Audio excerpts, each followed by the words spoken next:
First is Dr. Jitendra Adya. He's a doctor of medicine, and his speciality is basically on the mind and the subconscious mind. And he's a prolific author and a motivational speaker. And secondly, we have Indu Guliani. She's been practicing and teaching Raj Yoga meditation for over 25 years. And tonight's program is really a dialogue. So it's very informal, and we want to have a sort of chit-chat going. And hopefully we'll address some of the questions I'm sure that you're asking right now. And there will be an opportunity at the end to sort of explore some of the techniques that we can engage ourselves in to find a bit of peace and silence. Okay, so without further ado, I'd like to introduce Indu Guliani to come onto the stage. And as soon as Dr. Jitendra arrives, we'll invite him onto the stage as well.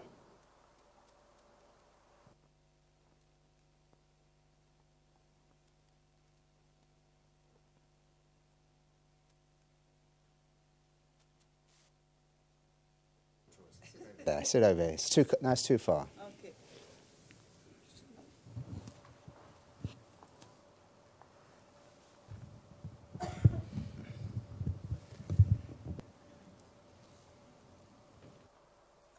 So welcome, Induben. Thank you. I've known you for some time now. First met Induben in our European headquarters at Global Cooperation House. And she was an instrument serving behind the servery, and she'd always serve with a smile, and she does today. So, Induben, my first question is very simple. We talk about the mind. Everybody talks about the mind. The mind is in pieces. I can't keep it still. It's running like a wild horse. What is the mind? Okay. Firstly, Om Shanti. Om Shanti means I'm a peaceful soul. And this word soul, it's actually the energy in which the mind, that is where the mind resides. That is where it is. It's within the soul.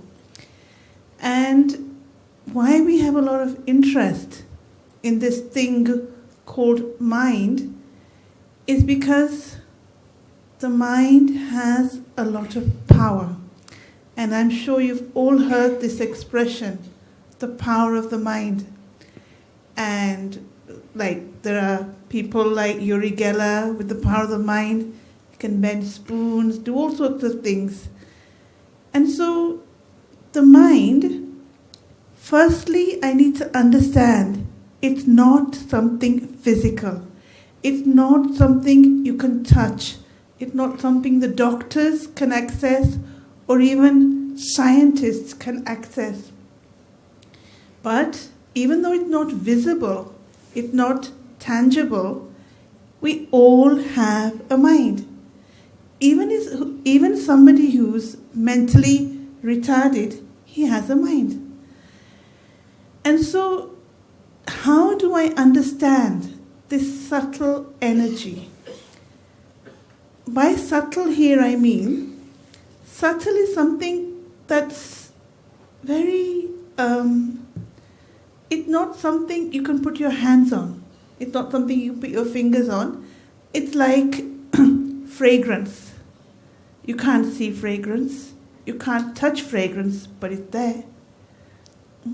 So that is how subtle the mind is. It's there. And it's within the mind that we have, per day, thousands of thoughts. It's a mind that is producing those thoughts. And often you'll see in different types of meditation, they will teach blank the mind. Has anybody ever tried to blank the mind? And have you been successful? No. Why? Why are we not successful in blanking the mind? Because it is impossible. it is not practical. It will not happen. Even to have the thought blank the mind, that thought, if it keeps coming again and again, the mind is being used. The thought is there. And so I should never even waste my time or energy in trying to blank the mind. In today's world, what I feel, and you might agree with me or disagree with me, I know that the world is negative, but I feel there is a trend of being positive. Do you feel that sometimes that people are really making an effort? They're going out of their way to be positive? Do you see that sometimes when you look at Facebook, you see kindness, the forwards that are there on WhatsApp, it's all good stuff. And so there is a trend towards positivity. But it is not enough. It is not sufficient. And so this is where the mind comes in. When I understand the mind is working, that's the word I'm using, it's working 24 hours a day, 7 days a week. Even when I'm sleeping, the mind is active. What's happening when I'm sleeping? Dreams. Thoughts are happening even when I'm sleeping. Even before you get up, before your eyes open, thoughts are happening. Oh, I don't want to get up. You know what the day ahead of you is going to be. And so the mind will work. You cannot stop it. I would just like to think, in your answer, you're basically saying that the mind is separate from this physical body. Because I would be interested to hear what the medical profession thinks. Because often they think that the mind is part of the brain, whereas you're saying it's a completely separate entity. Okay. See, what happens is, you might have heard of cases where somebody is brain dead, but they can't express, but there's still thoughts happening within them. Is that right or not? Their brain doesn't work. It doesn't function. The hardware isn't functioning. But the software can still function. The programming is set, and so it's working. They can't express. So there's a difference, you're right, with what you said. The brain is separate from the mind. And when I started the session, I said the mind was part of the soul. The soul is separate from the physical. The spiritual is separate from the physical. How do I know the spiritual is separate from the physical? Because if the soul, the spirit is not there, what can the physical do? How much can the physical do without the spirit, without the soul? If there's no soul, remove the soul from the physical. When you talk about the soul, are we saying that is consciousness? Yes. Does it have awareness? What is it? Okay. I'll give 3 sentences to describe the soul. Some of you might be familiar with them. Some, maybe it's the first time you're hearing it. So the first sentence I'm going to give is, I am peace. Now that describes the nature of the soul. The soul is originally peaceful. You might not feel it, there are reasons for that, but it can be experienced that the soul is peaceful. Second sentence is to describe the soul, I am light. Not this physical light, but a light which has life in it. And that comes to my third sentence, I am consciousness. So, I am peace, I am light, I am consciousness describes the soul. So the mind belongs to the soul, or The mind. Is it like a sort of, you know, like we have in a physical body, we have a heart, and we know that it has 4 chambers. Does the soul have a separate part? Is it divided into, or is it? How does that work? Okay. So, like I described the soul is actually, like I used the word earlier, subtle. Again, it's not visible to the physical eyes. It's something we experience. It's something when we're aware of the soul, when I'm aware of myself, that makes the soul very happy. Why does it make the soul very happy? It's because it's been neglected. When you neglect something, supposing you neglect your garden, don't do anything for a year, don't bother with it. What will happen? Neglect it completely, what happens? Becomes a jungle. Neglect your house, don't clean it, don't tidy up, what's going to happen? Becomes a mess, becomes dirty. Even if it's tidy, still, after a few days, there'll be dust. Becomes dirty. Neglect your body, don't give it food, don't go to the gym, don't go for a walk, don't dress it, don't do anything for it. What's going to happen? Will your body appreciate it? How will it show that it's not appreciating it? Disease. Unhealthy. That's what happens when I neglect the body. And with confidence, I will say, in this room, and totally, we are all guilty of neglecting the soul. We haven't given time and attention to the spirit. And the spirit, the soul, is doing so much. It's working non-stop, and it's getting not even looked at. I understand where you're coming from. It's definitely a spiritual background. But in today's world, I was reading some articles by medical professionals, and they're saying that the way we behave, the way we think, it's all in our genes. Somewhere in our DNA, there's a gene that controls everything. Now, you're saying that, correct me if I'm wrong, but it's separate altogether. So where do the genes come from? If there's a gene missing, then you'll see there's a disease. If there's any chromosomes or genes missing, then the body, there's some kind of dysfunction. The body, there's something missing, so you'll say they get Down syndrome or certain things like that. So they do have an effect on the physical. Right. The chromosomes, the genes, etc. They affect the physical. But the soul, the spirit, also has the power to affect the physical. This is why we say mind over matter. The mind is separate from matter. The mind, okay, where would you say the mind is within the body? Okay, some are saying here, some are saying here.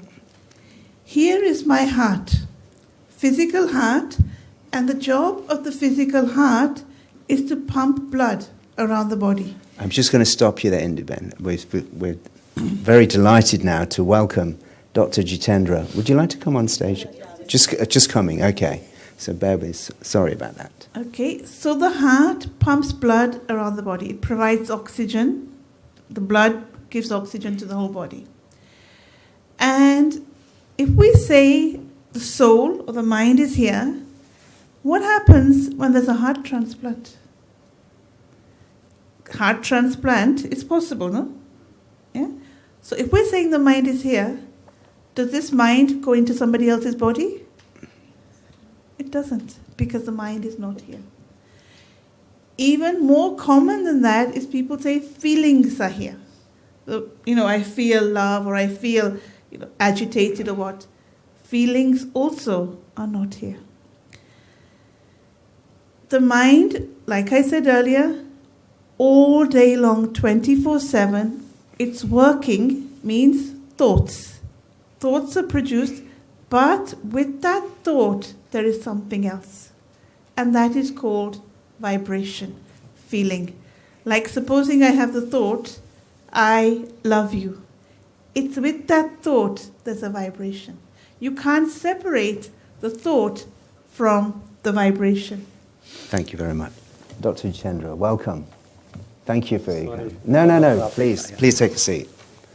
We just started, actually. First of all, welcome to Leicester. Thank you. I'm very sorry because we are traveling from London to here and because of weekend traffic. It's the Friday rush hour. Everybody wants to go home. I never estimated that, yeah. No. So we're just talking about the mind, and Indubeni was explaining some of the functions of the mind. From a medical profession, what is the mind? How would you describe the mind?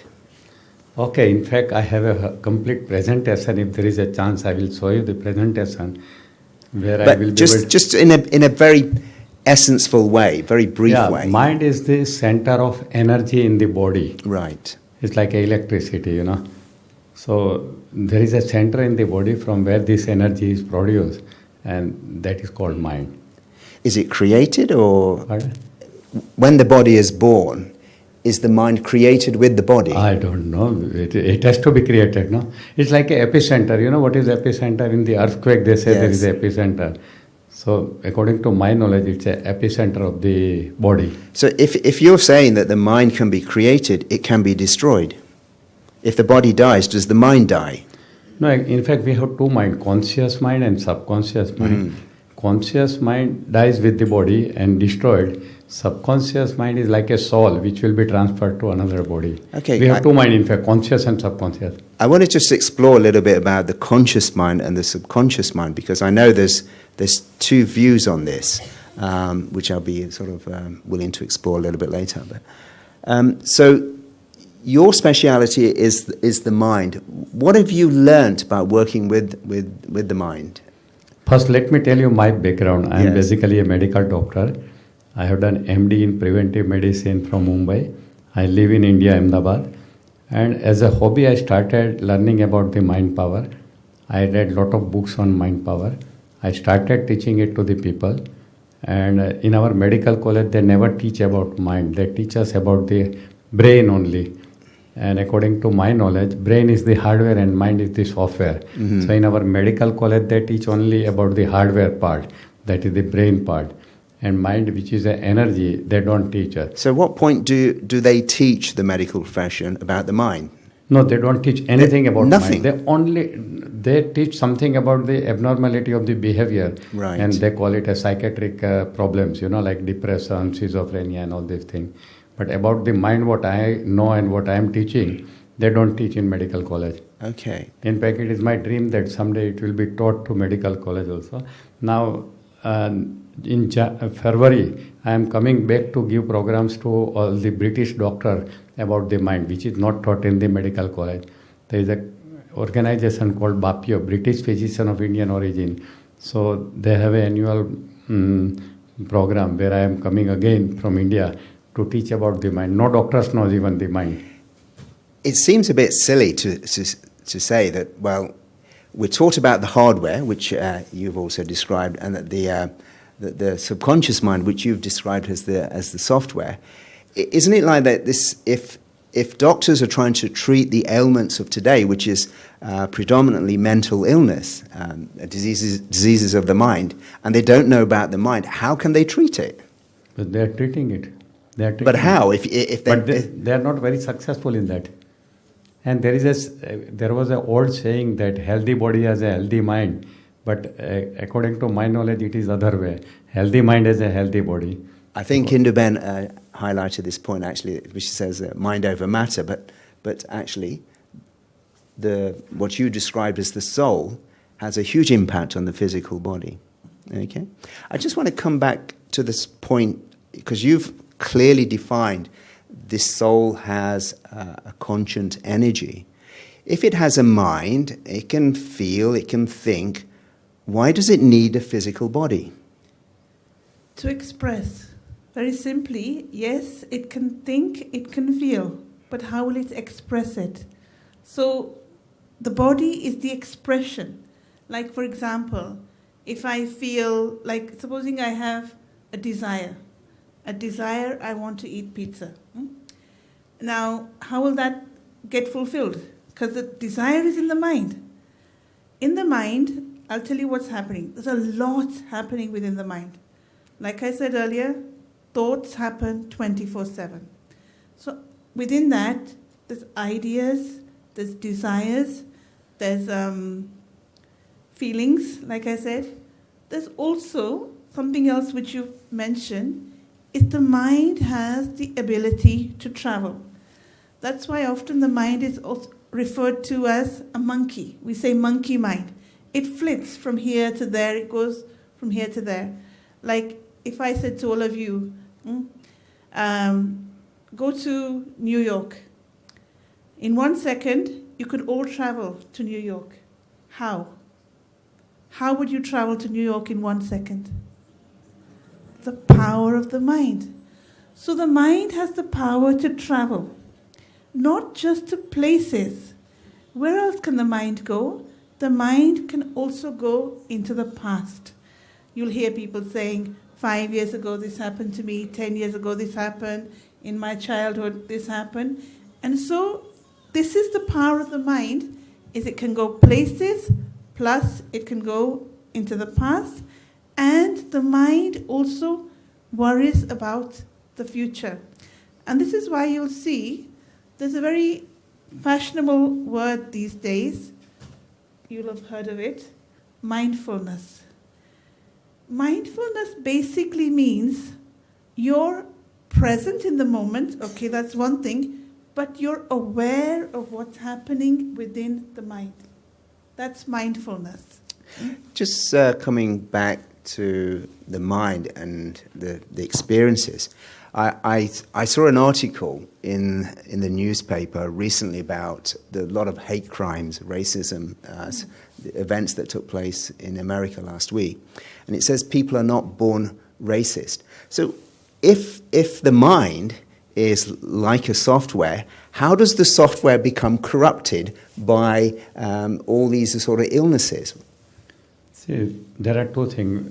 According to my knowledge, subconscious mind is like a programmable chip and conscious mind is the programmer.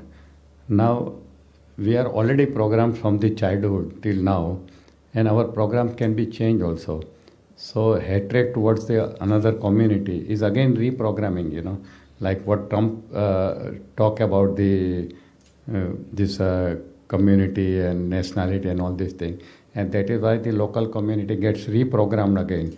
That because of these foreigners and immigrants, we are having a lot of problems in life. So they are programmed to hate another immigrants, and that is why these hate crimes happen. So our subconscious mind is like a programmable computer, and most of our behavior, automatic behavior, come from subconscious mind. Only thoughtful behavior comes from conscious mind. Can't we take control of this subconscious mind and keep it in control? Pardon? Can't we take control of this subconscious mind? If we are being influenced by situations, people's comments, and they're trying to sort of reprogram, as you say, our sort of subconscious chip, then what about the self having that ability to take a choice and say, okay, I don't want that software? For that, you need to train your conscious mind so that you take control of your subconscious mind and nobody else can come and reprogram your subconscious mind. Because conscious mind is like a guard, security guard on the door of your subconscious mind. But most of the people don't know about it. And that is why, because the security guard is weak, so outside influences will reprogram the subconscious mind and they behave from that reprogramming. What is the security guard? That conscious mind has to guard all the commands coming to subconscious mind. You must have heard the story of Aladdin and its magic lamp. Yes. In that, Aladdin is a conscious mind and subconscious mind is like a genie. It's like a sleeping giant within us. And one big point of this sleeping giant is that it takes command from two places. One from the conscious mind and another is from anybody outside. So if conscious mind is alert, it will not allow any command coming from outside and reaching to subconscious mind, affecting your subconscious mind. But if we are not aware about it, then all the outside influences will reprogram our subconscious mind. So you have to be very alert and trained in that. Which is stronger, the conscious mind or the subconscious mind? See, conscious mind has only 10% power, 90% power is the subconscious mind. But they have a definite power distribution. Like thinking is done by conscious mind, logic is used by conscious mind, analysis by conscious mind, interpretation, IQ, calculation, judgment, decision, selection and action. All these are powers of conscious mind. But subconscious mind has totally different power. There is a definite distribution of work between these two. But when control comes, the conscious mind is the boss and subconscious mind is the servant. So whatever conscious mind tells the subconscious mind, it has to do. Even our five senses are controlled by conscious mind and subconscious mind both. Because conscious mind sleeps at night, subconscious mind never sleeps. It is working 24 So hours. a little bit like an analogy of a rudder in a ship. You can't see the rudder, it's underneath, but whichever direction it's pointing, it will direct the boat. I just want to come back to you, Indiben. What's your understanding of subconscious mind? Is it because do you call it a different name, or how does it work? Subconscious mind means what's already been filled within our past. Like, for example, in my childhood, if the things have happened, it was in the conscious and then it's gone down. It's gone sub. Like sub means it's below. And so there is stuff below, which can at any time erupt. It can come up also. That is my impression of subconscious mind. That is there below, hidden. Not always understood, not always expressed, not always exposed, because it's underneath. We're not always aware of it. What's in the conscious mind, we're aware of that. Okay, so we've got this subconscious mind. I just want to, because we're talking about mind management. How can I manage the subconscious mind in such a way that I can let go of the past? I can change my behavior. I can suddenly start experience what everybody wants: peace, love, happiness. So ultimately our goal is to be happy. Everybody wants to be happy, and whatever activities we are doing towards getting the happiness. That is everyone's goal. But because we don't know how to get happiness, we get confused on the way. Now first thing is, I have seen that most of the people are unhappy because of mainly two reasons. First is they don't plan their life. We plan for everything else, but we don't know and we don't do how to plan our life. For example, if you want to go outside, out of the city or country, we plan. If you want to do some business, we plan. If you want to marry, we plan. But nobody plans how to live the life. That is the first mistake. So in mind management, we teach that first you plan your life. Whatever years you are going to live ahead, you should plan it. Second thing, I have seen that people are unhappy because they imbalance their life. There has to be balance in life. In the mind management we teach. We have 4 different aspects of life: physical, mental, social and spiritual. So when I teach planning, I tell them, you plan in such a way that this is the planning for my physical goal, this is the planning for my mental goal, this is the planning for social goal, and this is the planning for spiritual goal. So once you plan like that, and then give order to your subconscious mind. Subconscious mind is like a sleeping giant, your servant, like a genie of Aladdin's magic lamp. So when you start giving the command in a very systematic way to your subconscious mind, then whatever your planning is done, it will be manifested in your life with the power of subconscious mind. That is how I teach how to manage your mind. So conscious mind need to be trained about how to live life, because thinking, logic, analysis, interpretation, judgment, IQ, all these powers are with conscious mind. But subconscious mind has power to convert all your dreams or desire into reality. That is the power of subconscious mind. So once you train this conscious mind about how to manage your life and then give order to subconscious mind, then things become very smooth. So how do you, Indiben, sort of train your subconscious mind? What's the method you use? I don't think we actually ever train our subconscious mind. It's probably more important to train the conscious mind. Yes, conscious mind. I said we have to train conscious mind about how to use the power of subconscious mind. So what happens through this, we can understand that we can direct and discipline our thoughts. Now, when you say to train, there are certain ways to train the mind. And it's not that you give a systematic order. You can say to your mind, quiet, shut up, don't talk. It's not going to work. And many of us have tried that. I think we've all tried that method. The way to train your mind is, how many of you have heard of a profession called horse whisperer? You've heard of horse whisperer? Yes. What does a horse whisperer do? It's a profession. It's a proper profession. And what a horse whisperer does, they train horses and bring them to that standard where they can run in the races and earn money for their owner. So the mind is equal to a horse, a wild horse. Means it's going all over, it's just running all day. The way you train a dog, you'll say, sit, fetch, you'll shout even, and the dog will do it. Mind won't do it.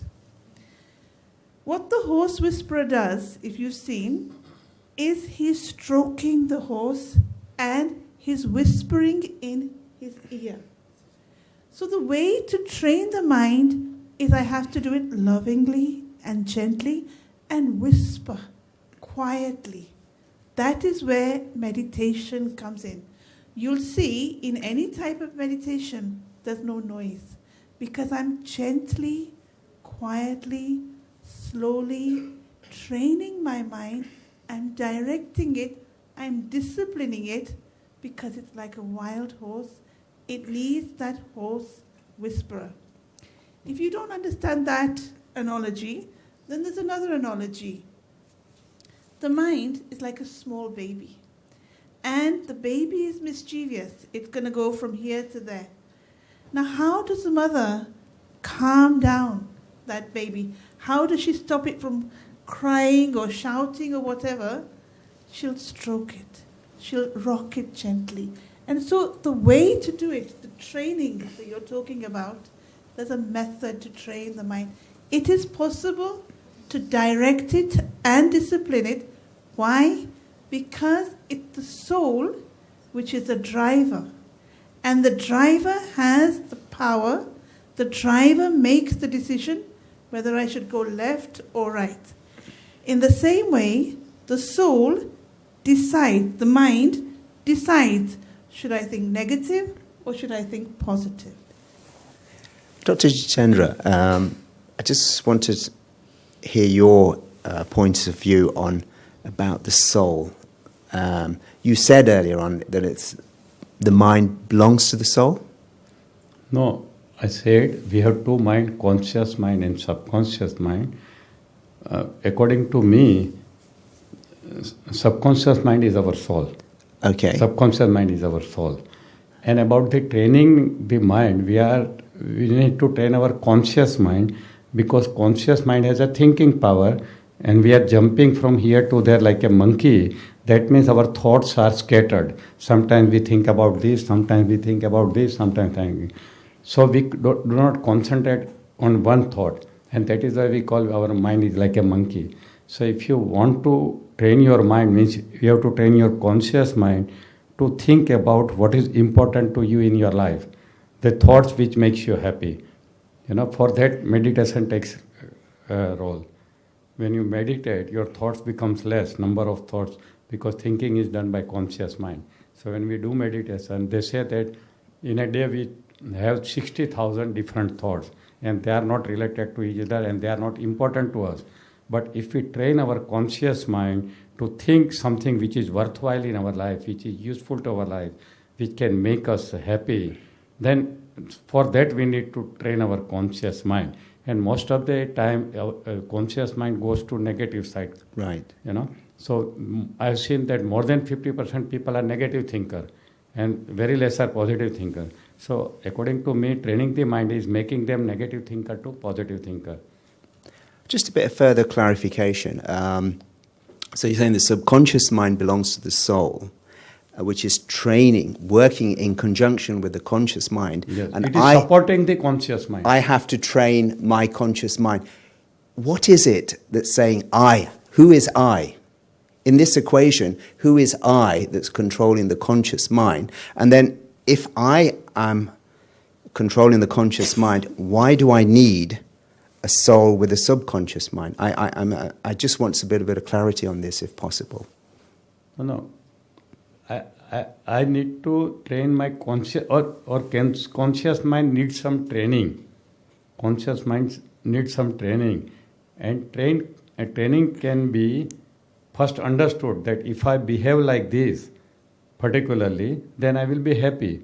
So behavior is like, if I am a negative thinker, if I understand with my intellect that yes, I am a negative thinker, and if I think negatively, all that thought will go to subconscious mind, and subconscious mind will accept it as a negative command and start working against us and will make our life miserable. So I means our conscious mind has to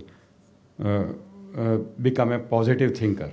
Okay. Then only our life can be changed. Let's say I come to you and I'm very successful in life. I've got everything that the world can offer me, but I just can't stop my mind from thinking. So what would you recommend in that situation? How do I take control? I know you're saying training, but I've tried to do that. I've read books. I've tried to go on YouTube, and I think it's not working. So what are the sort of practical steps that you teach? See, I have seen that most of the time we try to change our mind, or we try to train our mind in a method which may not be effective. For example, take the example of negative thinking. Many people who are negative thinker, they know that they are negative thinker. They try to become positive, but they cannot become positive because there are two reasons. First, they don't know how to become positive thinker from negative thinker to. And they don't have that much burning desire or that inner power to become a positive thinker. They wish it. Mm-hmm. Wishing is different than have a burning desire to become a positive thinker. Like as a child or as a young person, I was a very negative thinker. But once I realized that, no, this is not going to help me, it's harming my life, then I found out the technique, how can I become a positive thinker? And with all the efforts, I have become a positive thinker. So there are two things. If you have a burning desire and you have the right technique to change your thinking pattern, you can definitely do it. And I've seen many people have changed because of that, In fact, there is a special technique to change your thinking pattern. It is called affirmation technique. Affirmation means in all the religion there is a prayer and mantra. These are the affirmation. Affirmation means giving repeated command from your conscious mind to your subconscious mind, and it becomes effective. So affirmation is one of the techniques to become a positive. I think a lot of sports people use affirmation a lot. Affirmation. I'm going to win, I'm going to win, I'm going to win. In fact, I have written a book called Prayer of Mind, which is in 5 different languages. And those who are doing this Prayer of Mind book, reciting this prayer, lot of testimonials are there that they have become a positive thinker permanently. People come and tell me, sir, I am reading your book, Prayer of Mind, every day, chanting that prayer. And I am a totally positive thinker now. So many all around the world. So what are the signs of a, positive thinker? What's that in practical terms? How would you know that this person is a positive thinker? See, positive thinker means all the good thoughts. And once you are a positive thinker, it can be seen from your face because there is a glow on your face is smiling and all these things. Because our face is the mirror of our thought. Whatever we are thinking, it will be displayed on our face. So if I see somebody like you, your face is smiling and face is... Oh, thank you. Yeah, and shining also. That means I can read it that you are a positive thinker. But if you are a negative thinker, you will be having a sad face and not a glow on your face. So even by face, I can tell that this person is negative thinker or positive thinker. All right, okay. And everyone knows that, how much positive thinker or negative thinker they are. Okay. Nobody can be 100% negative thinker or positive thinker. It can be a degree. Maybe you are 99% positive thinker. Somebody can be 50%. So there's still a bit of homework then on the 1%. Okay. Yeah. So Indiben, I asked the same question to you.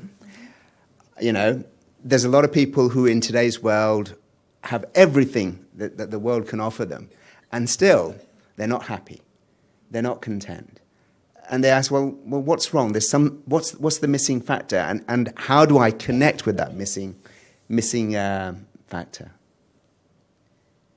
Like I said earlier, when I neglect the soul, the spirit, then what happens is it becomes very difficult to experience the happiness. And so, one thing I want to go back to, you asked a question that when we say I, who's giving directions or instruction to the conscious or the subconscious, then who is that I? So it's like you have a department store. Within the department store, you'll have different departments. But there's somebody who's instructing, who's running the whole show. So like, for example, you have John Lewis. John Lewis has many different departments. And so in the same way, you have the soul, and within the soul, there are departments. Even though the soul is tiny, there are departments. And it's not necessary that I can put my life into compartments. Like, for example, you're saying that we don't decide, we don't train, or we don't make a decision about what we're going to do in life, something you were saying earlier. Many things are actually out of our control. For example, I've decided, okay, this is what I want in my mental life, in my emotional, in my spiritual, in my financial. We can make all these decisions. But supposing I get cancer. Supposing, like yesterday, I was reading that there was a terrorist attack in Spain. So what happens, a lot of the stuff which happens in our life, we don't have control over it. And then what would you do? You've decided, you've made the decision, you planned your life. There's only so much you can plan. But what's necessary is that things that are happening, in that, I need what is called a stable mind. Things will happen to the body, the physical. Things are happening out there.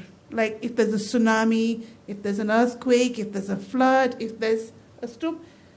It's in these kind of situations, I need stability. Okay? Forget the external situations. Supposing somebody insults you. That wasn't planned, was it? Did you plan that they will insult you or defame you? It wasn't planned.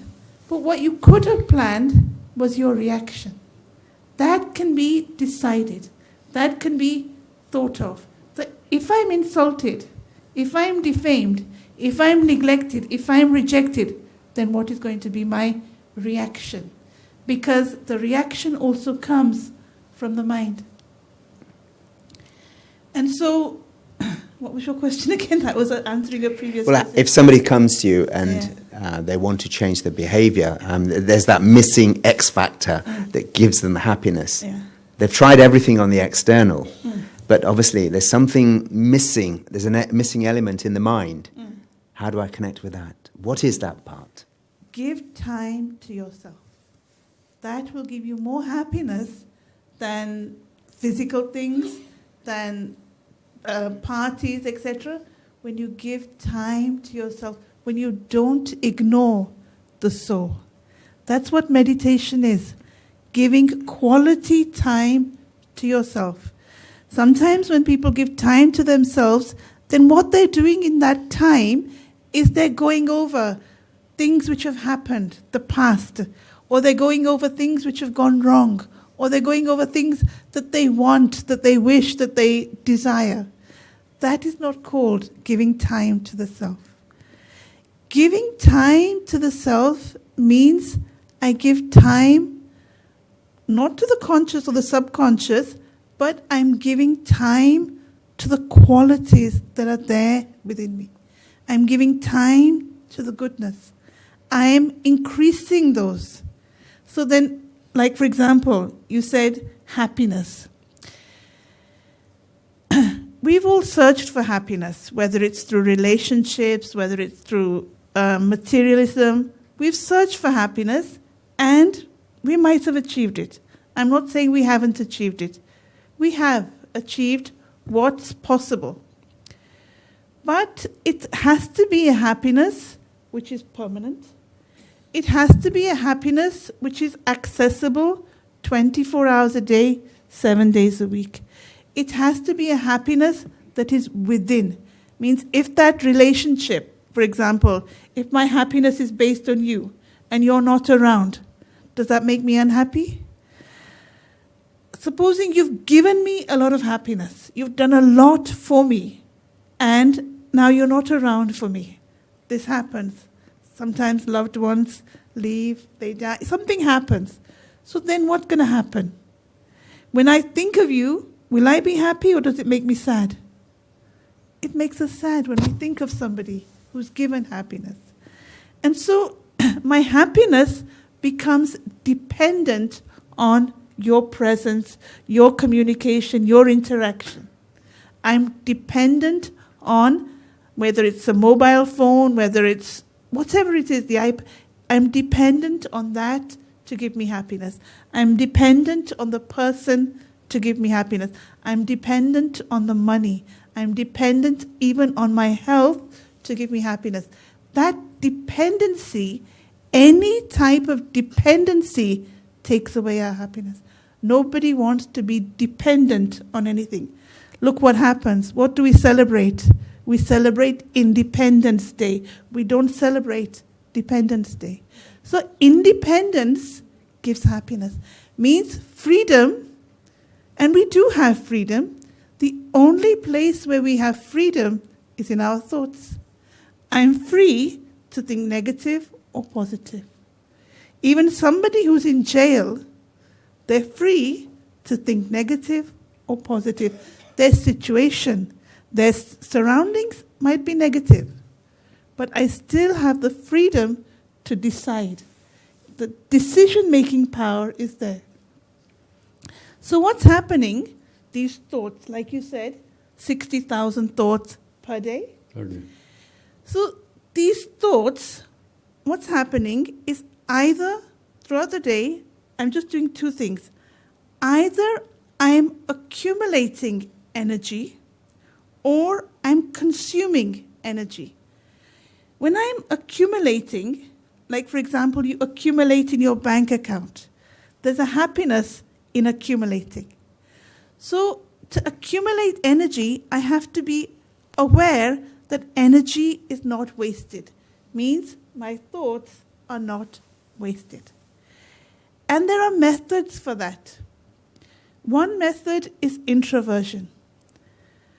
What happens is the moment our eyes open, energy is it's going. Because when I'm seeing what's happening, I'm listening, even through my ears, energy is going. Through my eyes, energy is going. When we speak, if we speak too much, you must have seen, like when you've had a long day, you've been speaking, energy goes down. And so energy is being used, it's being consumed, it's disappearing, it's going. How much energy do I accumulate? In order to accumulate energy, I need one, introversion, and economy. Very few people know economy of thoughts. Yes, the mind thinks 24/7. Within that, I can decide the quality of my thoughts. Now, something I said earlier is that I feel that positivity, people are becoming more and more positive. I wouldn't even say 50% positive and 50% negative. There's, in all of us, some positivity, some negativity is there. I can't say this person is positive and this one is negative. Throughout the whole day, it's changing, it's fluctuating. In the morning, you might feel positive. Come 9, 10 o'clock in the evening, you might feel negative. And so all of that is going to happen. But I feel there's something higher than positivity. And that is what I personally work for. Something higher than that positivity, and it's called elevated. So, for example, there's a situation, and it's a negative situation, but I have the power, I'm positive even in that negative situation. I maintain good thoughts, peaceful thoughts, happy. I maintain that. Okay, we're calling that negative and positive. But I haven't changed that situation. I've taken care of myself, but not changed or helped the situation. I've left it as it is because I feel I can't or I don't want to get involved. I want to keep myself safe. Safety is very essential. Elevated thinking is giving that situation good wishes, giving it power, giving it energy to change. Because if I'm just taking care of myself, then the negativity around me will continue. I've not done anything for that. I just want to bring in Dr. Jitendra in this one more thing about the same question you asked, that people have everything, but why they are unhappy. One medical reason is also there. Our brain has some neurotransmitters called serotonin and norepinephrine. They are the chemicals, or you can say hormones. They are responsible for our happy mood and bad mood, you know. So if you have shortage of that chemicals in your brain, which is a hardware, you cannot be happy, because the depression is what? Depression is the lack of that chemical, serotonin, norepinephrine. These are the neurotransmitters, dopamine and all these things. So that can be, chemical reason can be one of the reason for unhappiness also. You know? Can we not inject some serotonins and just there boost up there are tablets and injections and everything which can give you temporary, immediately your mood will be changed. So if I go to my local doctor, my GP, so if I'm saying I'm feeling unhappy, can I have a little bit of a booster of a chemical? No, not for short time, but if you are feeling continuously unhappy because of the problem, we call it depression. You know, it's a continuous unhappiness. Though you have everything, all the people love you, respect you, you have good house, good everything, but still you feel unhappiness. Okay. In the West, mental illness is on the rise. Consumerism is often a reason that's blamed for this, because people feel that inadequate even though they've got everything. How do you as a doctor safeguard yourself from the diseases of other people's mental illnesses? First thing is that I don't agree that it is rising only in the West. It is rising in the East also, in India also. Mental illnesses are increasing everywhere. How I safeguard myself is, I know about it, so I try to keep myself positive always. I give positive affirmation every day to myself, and I have studied all these things, so I know that how to protect that myself from that negativity all around, because people are becoming negative, and that's one thing. Second thing, all these diseases have multifactorial origin, not only because of consumerism or all these things. There are many factors, because we don't value relationships, and so many reasons are there. That's why it is happening in the everywhere, mental illnesses. But actually, I'm not a psychiatrist, so I'm not more into that mental illnesses and all these things. Actually, all these mental illnesses are the diseases of the conscious mind. Right. My specialization is how to use the power of subconscious mind. Though I'm a medical doctor, I worked in psychiatry department also. But basically, my focus is how to use the power of subconscious mind to convert all your dreams into reality and to create even happiness by giving the happiness command to your subconscious mind.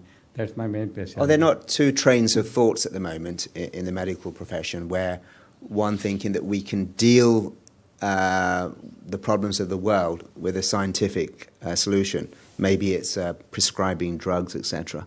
But from our conversation, you're actually saying it's more of a lifestyle. Yeah, it is. Does that mean that that you're trying to convince others in your profession that perhaps we need to sort of go back to the drawing board and look at what are the causes, and if so, what's the next step for the medical profession? Because obviously things haven't worked the way we've been going. See, basically I teach that think about your life. First thing is whether you are happy or unhappy.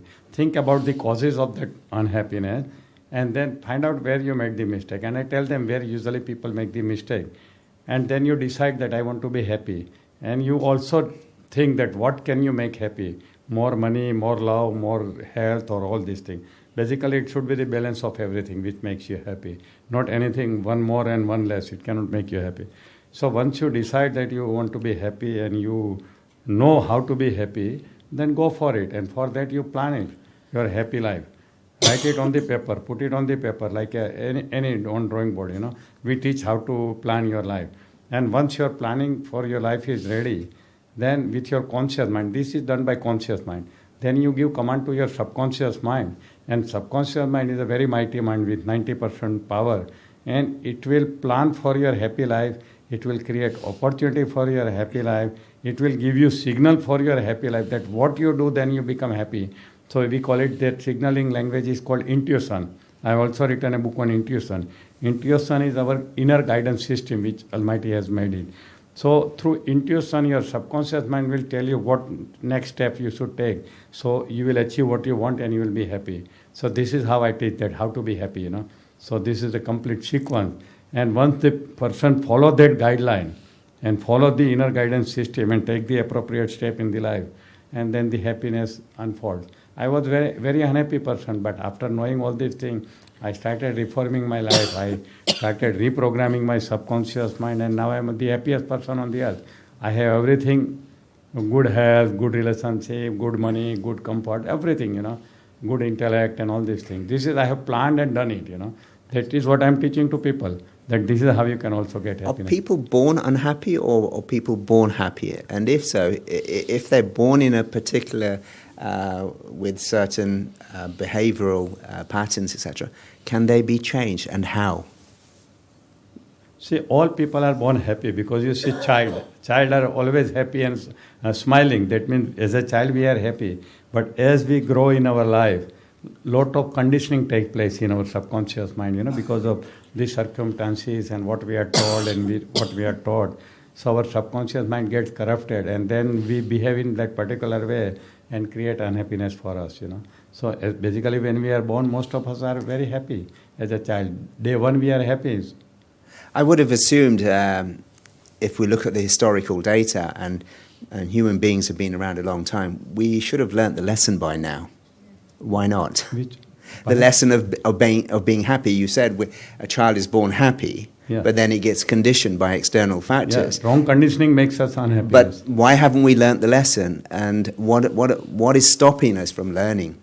Because surely, if you're in the medical profession or any profession, you look at statistics, you gather information, you analyze it, and you come to a conclusion and say, okay, this is what we need to do. You have come with some very sort of practical proposals where we're getting conditioned. But if we haven't learned that we're being conditioned from the outside, then it seems that something is not working inside. Why? No, it's not like that. See, it's like when we are born with a new computer or new programmable chip. And as we grow, we learn, we interact with people, we get advice. Slowly our script is written. Like in cinema and in drama, there is a script which governs the whole drama or film. Same way, there is an invisible script written for us. It's an invisible, virtual script, And by the time of we become adult at the age of 18, that script is already written. It is written by so many people. There is a contribution of our parents, our teachers, our society, and film star, and religious leaders, and medias, and all these things. So then after 18 years of age, almost all our behavior, 99% of our behavior is governed by that script. Now, if the script is wrong, our behavior will be wrong, and our happiness or unhappiness depends on our behavior. But when we are child, our conscious mind, which is a guard, which is not developed. Subconscious mind is developed from the day one, but conscious mind needs some time and education to develop. With every body, conscious mind comes new, and subconscious mind is transferred from previous bodies. So conscious mind, with the education and age and experience, start developing. And by the time we become mature, our life script is already written. It's called life script. And result in our life depends on how our script is written and who has written that. Now, once we become adult, when we start learning about it, and we know that we are the scripted individual and our result is from our script, then you can read your script and you can even edit your script. You can also find out when my script was written, who wrote this script, and how can I edit. It's a new subject. It's called transactional analysis. Have you heard about this, TA? Transactional analysis is a wonderful subject. I have written a book on that. I will give you that book. Thank it's you. It's a wonderful subject. Any of you know about the transactional analysis? TA, have you heard it? It's a wonderful subject. In that, it's called life script, So we all have our life script written. But then, even after we become adult, we can change that. Rescripting can be done. As a child, my script was very wrong. I was a wrong person till the age of 18, 20. I had a bad behavior, bad person, and all these things. But then I realized all these things and I changed my script, and I'm now totally a different person. So I rescripted myself. So you have that power to rescript it, but provided you should have that knowledge. There is a transaction analysis. There are many books written on that. I am okay, you are okay, born to win, games people play. Very nice subject. It's all about the life and scripting, I think I should direct my part. You are the become my own director of director. your life, provided you take that training, how to direct your life. I just want to change direction a little bit because a lot of people find it very difficult to sleep peacefully because often they are tossing and turning and there's so much happening in the mind. How do people prepare themselves for sleep and how can they change their sleeping habits so they have quality of sleep so the next day they wake up fully energized? You are asking me? Yeah, both of you. Okay. If you have some answer, you give it, or then I will give my opinion. Yeah. Physical factors do play a part in this. Like, for example, coffee, tea. Obviously, you'll have a cut-off time, but I won't drink it after this time because it's a stimulant. These things stimulate the brain. And so when it comes to going to sleep, I actually, like I said earlier, you can direct and discipline your thoughts, but the other thing that you can do is slow down your thoughts. It's when the thoughts are very fast that I'll find it difficult to sleep. And so slowing down the thoughts actually puts you into that mode. It's like you're putting yourself into sleep mode. And not just slowing down the thoughts, but also decreasing the quantity, of my thoughts. Because in our thoughts, there are three things. In our thoughts, there's quantity, 60,000. In our thoughts, there's quality. Positive and negative. Negative and positive. There's two more. There's waste and necessary. Not necessarily, waste means things which are irrelevant. Things which will not, if I wish for it, even then it's not going to happen. And so waste means where there's no return, there's no fruit. Because each and every thought is equal to a seed. And I am planting that seed. Is it going to bear fruit? So there's waste thoughts also. I would say the majority of our thoughts are waste. And necessary thoughts. I have to pay the bills, I have to go to the bank, I have to iron my clothes. These are necessary thoughts. So quantity, quality, and the third thing is within our thoughts we have speed. Like you can have the same thought, it's very fast. Or you can have that, look, for example, in meditation, like you said, affirmations. The speed in which I have that affirmation makes a difference. For example, I am a peaceful soul.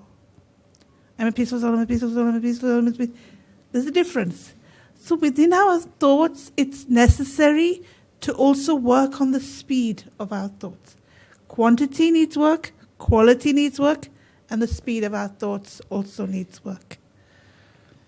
About the sleep, I will tell you that there is a basic rule about the sleep, that if you want to get good sleep, there are two basic rules. Exhaust your body thoroughly. And second is, if your body is not exhausted, you can never get a good sleep. That means your day-to-day activity should be such that your body is totally exhausted. Second thing is your mind should be very calm and quiet. There are two basic requirements for a good sleep. So, body exhaustion can be done by regular exercise and doing work and all these things. How can you keep your mind quiet? There are two things. One is unconditional forgiveness, because if we cannot forgive people, then at night also we'll be thinking about them. So first basic requirement for making your mind quiet is unconditional forgiveness. And second is meditation, which Brahma Kumari is teaching. Once you meditate, the frequency of your brain goes down. You know, our brain is like an electrical producing machine. It produces the electromagnetic waves at a different speed. And according to this speed, there are 4 states which are described by the scientists. One is the conscious state, when this electrical current speed is 14 to 35 cycles per second. So that time we are awake. Then there is a state called sleep state, when the electrical current speed, that is a frequency, is 4 to 7 cycles per second. When we are sleeping, it has to go to that level. Between this conscious and sleep, there is also a state called alpha state, which is Yog Nidra in Hindu Sanskriti, or in hypnotism they call trance. That time the frequency is 7 to 14 cycles per second. And then below that is 1 to 4 cycles per second, which is called delta state of mind. Now this is the nature's arrangement, that we pass through this basically 3 states. We hardly go to coma state, but we are in these 3. Either we are sleeping, or we are in trance state, or we are in sleep state. Now to get a good sleep, we have to reach to that electrical frequency has to be there. So what happens is, this is the default thing. But if you do a lot of meditation, that frequency goes down and reaches to lower level. The default setting goes down. And even you can work at this any level, yani alpha level or down level or even delta level. Example, Janki Dadi. Janki Dadi is said to be the delta woman of the world, Dadi Janki, because she is working at the frequency of 1 to 4 cycles per second. Now, how can you know what is this frequency? You can attach your brain to the EEG machine. We call it electroencephalogram machine. So many scientists have found out that whenever they take EEG of Janki Dadi, she is always at 1 to 4 cycles per second. And that miracle has happened because of long practice of meditation, because probably she is meditating for more than 90 years, you know. So once you meditate, your frequency table goes down and you get a sound sleep. So this is how meditation can help you. So if you do regular meditation, your frequency table will go down and have a sound sleep. There is another reason why people don't get sleep, because this abdomen, we call it Uttar Pradesh and Madhya Pradesh has the connection, you know. If your tummy is not all right, then you don't get good sleep. Or if you don't have good sleep, then your tummy will be disturbed, you know. So if your tummy is clear, then you get a good sleep. If you are constipated, you may not. So are get you a saying good don't sleep. eat at night? Pardon? Don't eat in the evening? Pardon? Are you saying don't eat in the evening if you want to empty your stomach? Yeah, empty your stomach. So your stomach should be clean and light. And that is why what Ramdev Baba is teaching, that Kapal Bhati. All right. That's a good for sleep. I'm doing it regularly. I know it. There is also another pranayam called Bhamri pranayam, where you make a sound like a bhamra, you know. Bhamri pranayam, that is specially made for sleep. So to get a good sleep, what I do is I exhaust my body every day. My routine is like that. I meditate every day. Then I do Kapal Bhati. I do Bhamri pranayam. Also, when a calcium level in the blood increases, you get a good sleep. So what I do before I go to bed, I take 1 glass of milk, which is full of calcium, you know. Calcium is sedative for the brain. So this is how you can get a good sleep. And I'm following and I have a good sleep. I don't know if I can remember all of those before I go to bed. It's a lot to do. But meditation makes a lot of difference, you know. If you are a meditator, then... It's interesting that both of you are converging on some very same points. Affirmations, meditation. Is there a time when to do meditation and affirmation? Is it more profitable in the morning or evening or when? Wonderful question. First thing is, let me tell you about the affirmation, about the sleep. If somebody doesn't get this sleep, they use the opposite affirmation. I could not sleep last night. I could not sleep.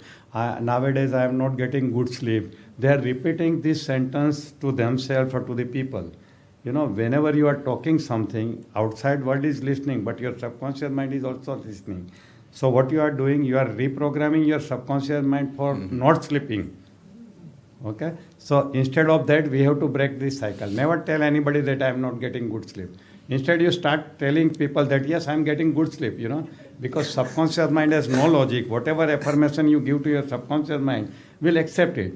So one of the solution to bad sleep is every day you give affirmation, I am getting very good sleep, I am getting very good sleep, and then you will get a very good sleep. Like, I am a very quiet person, I have a very good soul, or whatever it is. Affirmation is also one of the, conscious to subconscious, there are 4 communication language.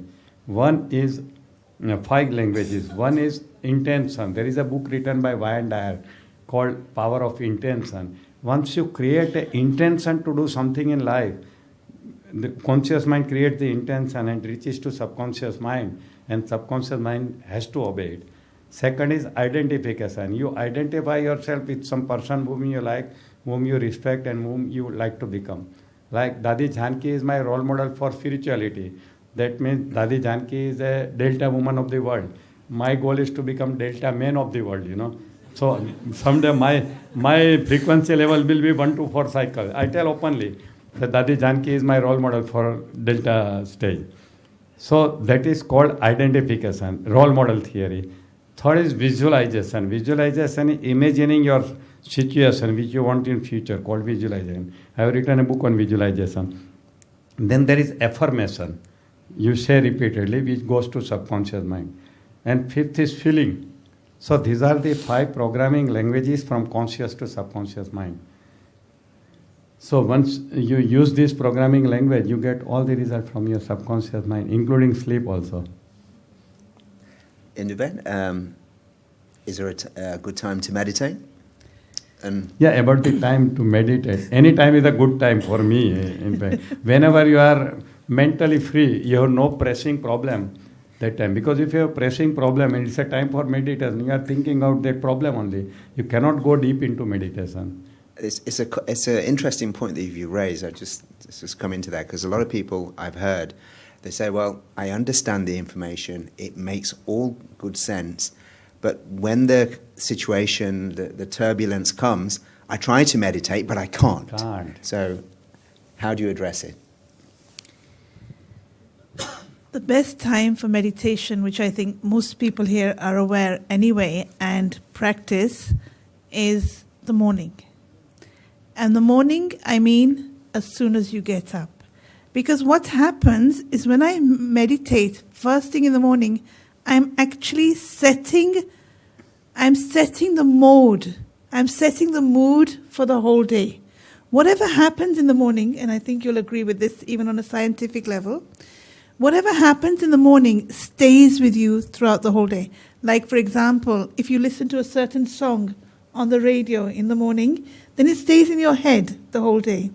Or if something happens in the morning, that stays with you. So begin the day with meditation. Yes, meditation anytime, not just any time, but anywhere. I can meditate on the bus, I can meditate at my office when I'm about to start work. It's a few minutes, giving quality time to yourself. Why is the morning the best time? 2 reasons.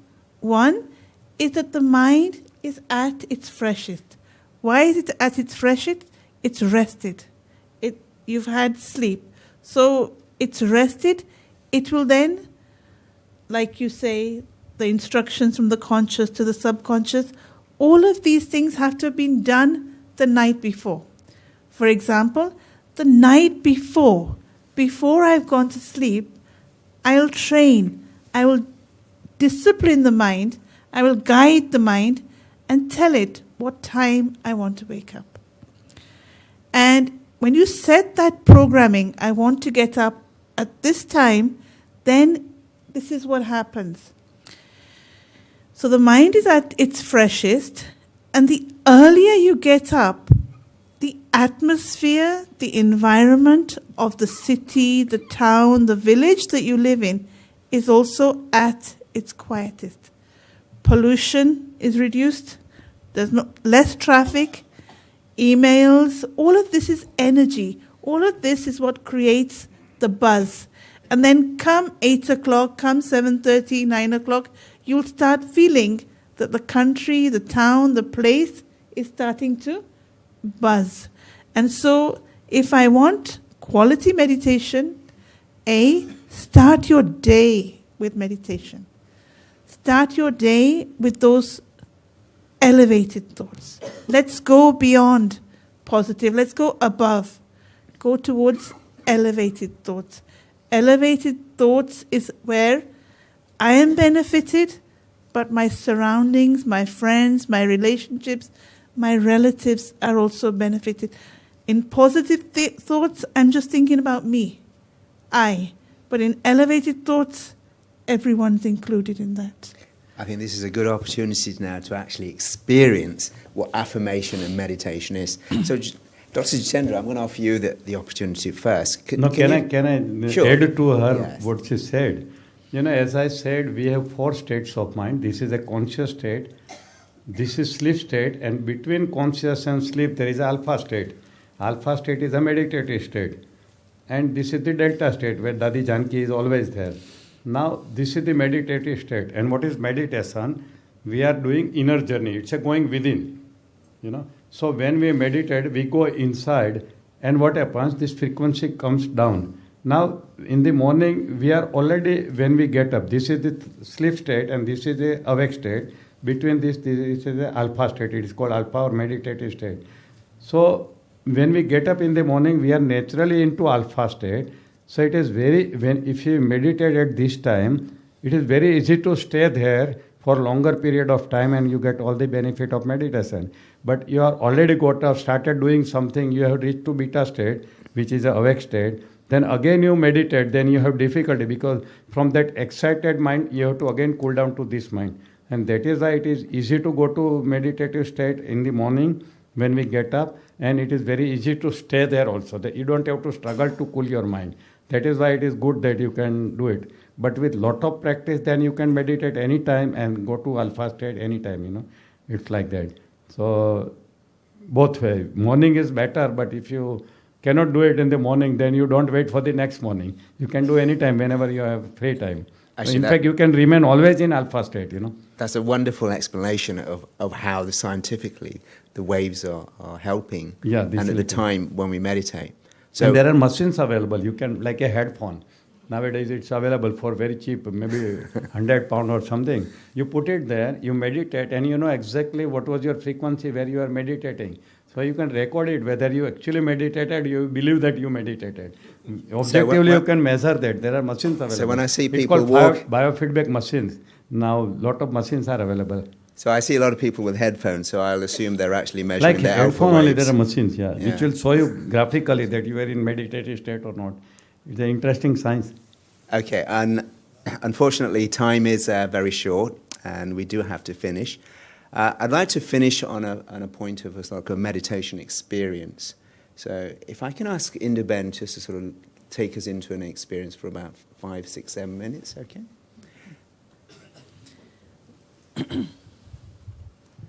So firstly, we're going to relax the body and then forget the body. Sounds like a paradox, no? Relax it and then forget it. Because we're going to give time to the spirit.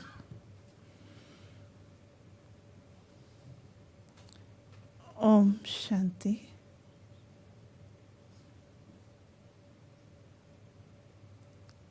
I become aware of the energy that makes this body function. I am aware of my driving seat. My driving seat, because I am the master, I am the driver. My driving seat is in the center of the forehead. Between these two physical eyes, there is the third eye. My energy, my thoughts, my awareness are on the third eye, the soul. I am aware that I am a tiny point of light, a light which has life in it. I, the soul, have the power of the mind. I have the power of understanding. I have so many powers within me. The power to realize, to visualize. I have willpower. I have conscience. This is also exclusive to human beings. Conscience. I have intuition. I have personality. I have habits. I have memory. All of this is within the soul. I, the soul, am originally peaceful. Peace is my real nature. Peace doesn't mean an absence of war. Peace means no waste. Peace means clarity. Peace means no waste. The waste, why, what, when, how, all of this is waste. But I, the soul, am peaceful. I, the soul, am the master. I am the master of my thoughts. I, the soul, have self-mastery. At the same time, I am a child. This beautiful understanding, this beautiful awareness. I am a child of the Supreme, child of God. The Supreme, the Divine, the higher power is from where I will get what I, the soul, need. The needs of the soul are met when I connect with the Supreme Soul. It's a soul that needs peace. It's a soul that needs love. It's a soul that needs happiness. It's a soul that needs power. When I have these things, on the basis of these qualities, my life becomes beautiful. Planning is good, but power is more important.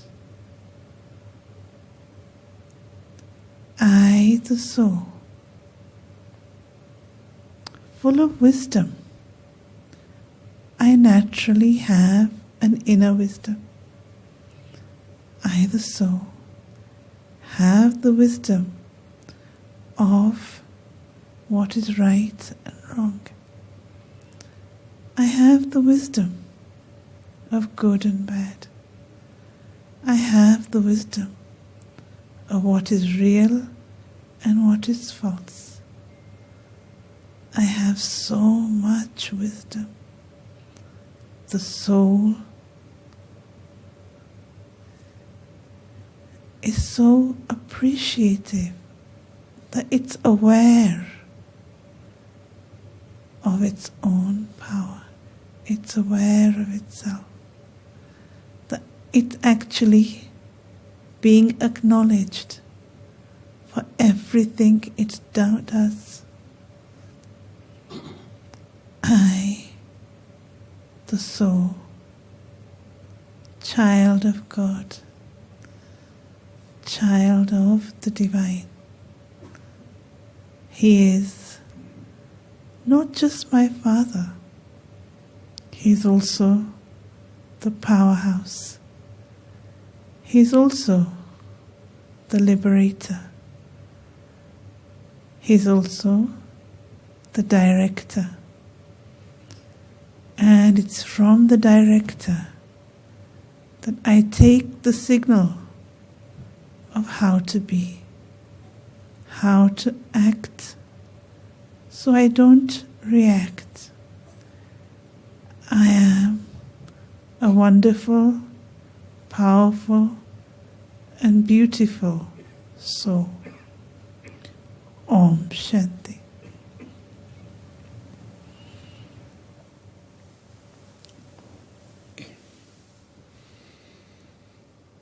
Om Shanti.